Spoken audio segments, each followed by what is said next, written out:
apakah ada ya teknik ya yang bisa diandalkan untuk meramal masa depan? Berdasarkan pencarian saya dari berbagai literatur, ternyata ada, ternyata ada. Dan sekarang saya akan bagikan kepada Anda.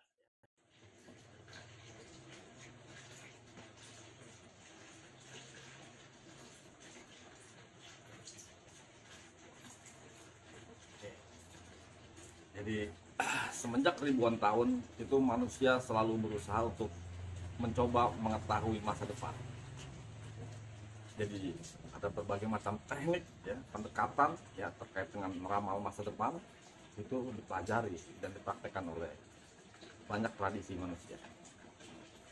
Anda mungkin percaya terkait dengan ramalan masa depan, tapi seandainya Anda tidak percaya ya, atau bahkan mungkin membenci ramalan, tetap saja kenyataannya profesi peramal itu selalu ada pasarnya. Oke, itu kenyataannya. Nah, belakangan ini topik tentang ramal-ramal ini ramai lagi ya diperbincangkan, terutama saat terjadi insiden ya almarhum putra Bapak Ridwan Kamil ya, pada saat itu mengalami insiden di Sungai Born di Swiss ya.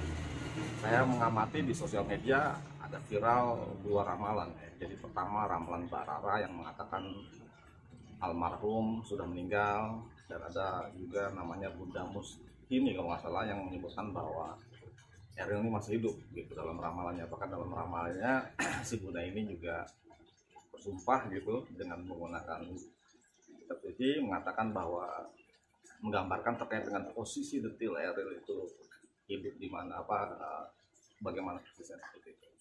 Nah, sekarang saya mencoba membahas yuk ya tentang ramal-ramal ini gitu ya. Nah, jadi begini teman-teman ya. Menurut saya setidaknya ada dua jenis atau kategori teknik ramalan. Yang pertama adalah ramalan yang berdasarkan data, dan yang kedua adalah ramalan yang tidak berdasarkan data atau berdasarkan subjektivitas dari si peramalnya. Nah, contoh ramalan yang berdasarkan data ya, misalnya contohnya adalah ramalan cuaca misalnya gitu ya. Jadi dalam ramalan cuaca yang saya tahu misalnya itu ada data yang dikumpulkan, data misalnya data terkait dengan arah dan kecepatan angin, ada data hujan harian di hari-hari sebelumnya dan sebagainya. Nah, data itu diproses ya dengan kemudian menggunakan suatu metode statistik tertentu ya, tentu saya tidak bisa menjelaskan secara detail. Nah, tapi teman-teman yang pernah belajar ilmu statistik pasti paham ya, ada istilah-istilah terkait dengan analisa trendline, moving average, stokastik dan sebagainya gitu ya. Nah, jadi ini adalah ada pola yang diamati gitu ya, kemudian diprediksi, prediksi dibuat berdasarkan pola-pola tersebut seperti itu. Jadi nah, akurasi dari ramalan jenis ini tentu saja itu ditentukan oleh banyaknya data yang dipakai dan metode statistiknya gitu ya. Nah, contoh lain ya menurut saya pribadi adalah teknik-teknik ya ramalan yang menggunakan hitung-hitungan waktu, menghitung tanggal, hari, jam, mempertimbangkan konstelasi bintang di tata surya dan sebagainya. Ya, menurut saya juga termasuk dalam kategori ini, karena sebenarnya juga mereka menggunakan data atau pola yang diamati. Jadi misalnya kalau saya melihat misalkan jika konstelasi tata surya tertentu, maka alam akan mempengaruhi terhadap manusia sedemikian rupa. Atau jika seorang anak misalkan terlahir pada tanggal, hari, dan jam tertentu, berdasarkan data biasanya anaknya akan memiliki sifat-sifat seperti ini dan sebagainya. Jadi berdasarkan data sebenarnya gitu ya. Nah, seperti yang tadi saya katakan ya, akurasi teknik yang berbasis data ini tentu saja ditentukan dari berapa banyak data yang dipakai ya, yang digunakan, dan bagaimana cara metodenya seperti itu. Nah, misalnya contoh ya, walaupun saat ini ya, saya tidak mengenal Anda misalnya yang menonton video saya ini ya, maka saya bisa meramal bahwa Anda yang menonton video saya ini menggunakan menonton video saya ini dengan menggunakan handphone, bukan laptop ataupun PC. Benar kan? Ya, Anda menonton video ini dari handphone kan? Ya, tekan tombol jempol ke atas kalau benar ya, atau tekan jempol ke bawah kalau salah. Gitu. Nah, ramalan saya yang barusan tadi itu akurasinya bisa dikatakan 90% lebih. Kenapa? Karena memang saya melihat ya secara data statistiknya memang begitu. Orang menonton video itu kebanyakan dari smartphone, bukan dari laptop. Nah, jadi ramalan berikutnya teman-teman yang tidak berdasarkan data atau yang tadi saya katakan berbasis subjektivitas peramalnya. Ya. Jadi di sana menggunakan intuisi atau persepsi dari si peramalnya. Ya ada kategori kelompok seperti ini. Contohnya adalah teknik ramalan ya misalkan dengan menggunakan pembacaan kartu tarot misalnya.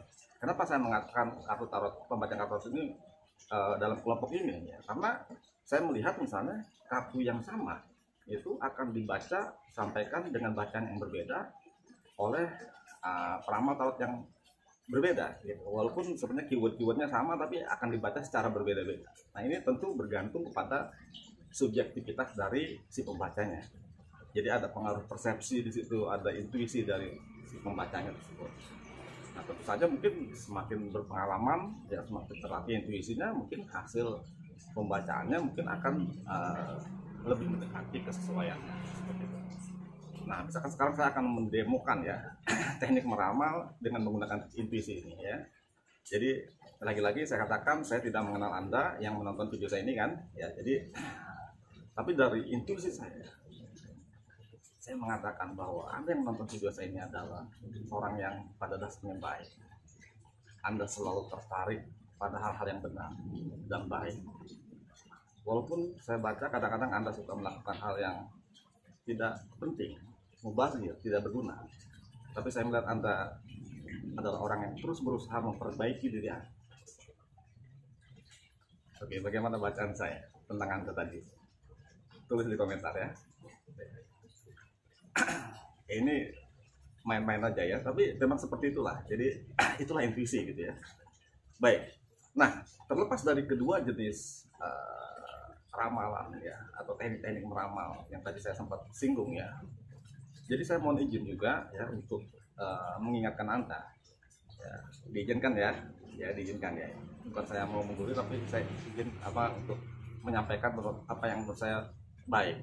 Jadi saya ingin mengatakan kepada Anda agar Anda berhati-hati jika ketemu dengan orang-orang yang mengaku bisa meramal dan menggambarkan secara detail seolah-olah orang tersebut bisa melihat kejadian di masa depan secara langsung, secara terperinci, secara detail.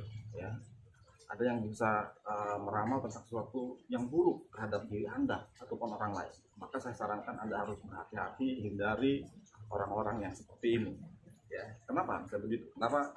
Karena jujur aja saya mengatakan sebenarnya tidak ada orang yang benar-benar bisa melihat hal gaib, termasuk hari esok, ya atau masa depan.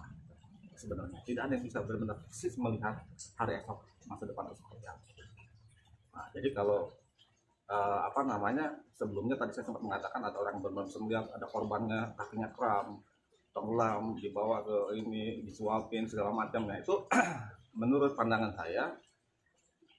saya ya, tentu saja Anda tidak harus pendapat dengan saya. Menurut pandangan saya yang bersangkutan ya bisa dikatakan mengalami halusinasi gitu ya. Ya sebagai hipnoterapis saya tahu halusinasi itu adalah suatu fenomena ya. Ketika seorang berada dalam kondisi trans ya level 28 29 itu dalam kondisi trans. Dan kondisi trans level ini ya ada halusinasi visual dan suara apapun bisa dibentuk, bisa dimunculkan. Jadi visual yang terjadi itu bukan hal yang sebenarnya. Gitu ya teman-teman ya. Oke, terakhir ya. Mungkin Anda sama seperti saya, mungkin pernah bertanya, manakah teknik-teknik ramalan yang paling bisa diandalkan? Atau mungkin saya rubah kalimatnya, menjadi